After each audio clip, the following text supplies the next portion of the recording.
అందరికీ నమస్కారం. నేను మీ గోపాల్ అయ్యంగార్. శుక్రవారం నాడు చాలామంది ఉపవాసం ఉండాలి, నియమాలు పాటించాలి, లక్ష్మీ అమ్మవారిని కొలవాలి అనుకుంటారు. మరి వీళ్ళు ఏం చేస్తే వీళ్ళకి కరెక్ట్గా సరిగ్గా చేయాలి అనే విషయంగా మీకు చెప్పేది ఏంటంటే, శుక్రవారం నాడు తెల్లవారుజామున ముందుగా లేవాలి, బ్రహ్మీ ముహూర్తంలో లేవాలి, చక్కగా తలస్నానం చేసుకోవాలి, అలాగే ఇంటిని శుభ్రంగా పెట్టుకోవాలి, బయట ముగ్గులు అలకాలి, చక్కగా ఇంటిని శుభ్రం చేసుకొని పనికిరాని వస్తువులు ఏమైనా ఉంటే బయటపడేసి పైన అటక మీద కూడా చూడాలి. పనికిరాని వస్తువులు లేకుండా దరిద్ర దేవత జ్యేష్ఠ లక్ష్మికి అక్క ఆమె ఉండకుండా లక్ష్మి మాత్రమే ఇంట్లోకి రావాలి అంటే చక్కగా వెలుగుతూ ఉండాలి. కిటికీలన్నీ తెరిచిపెట్టాలి, తలుపులన్నీ తెరిచిపెట్టాలి. లక్ష్మీదేవి లోపలికి వస్తుంది. దీపం చక్కగా దేవుడి గదిలో పెట్టాలి.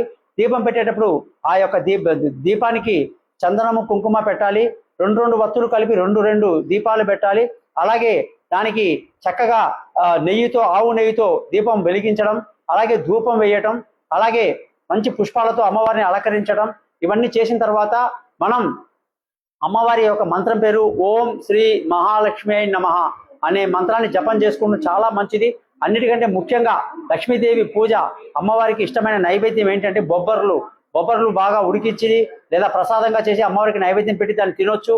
ఉపవాసం అంటే ఏంటంటే ఉదయం నుంచి సాయంకాలం దాకా, రాత్రి దాకా ఏమి తినకుండా ఉండడం, మధ్యలో ఏమైనా గంజి లేదా అల్పాహారం తీసుకోవటం, మీకు నచ్చినటువంటి ఆకలిని కంట్రోల్ చేసే పని చేయండి. ఆ రోజు అమ్మవారికి బొబ్బర్లు నైవేద్యం పెట్టిన తర్వాత దాన్ని మీరు తినొచ్చు.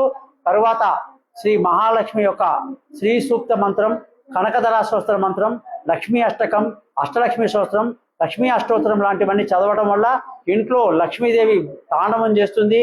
అష్టైశ్వర్యాలు మీలో ఉంటాయి. అలాగే మీ జ్యోతిష్యం కొరకు మీ యొక్క date of birth, time of birth కింద నాకు పంపించండి.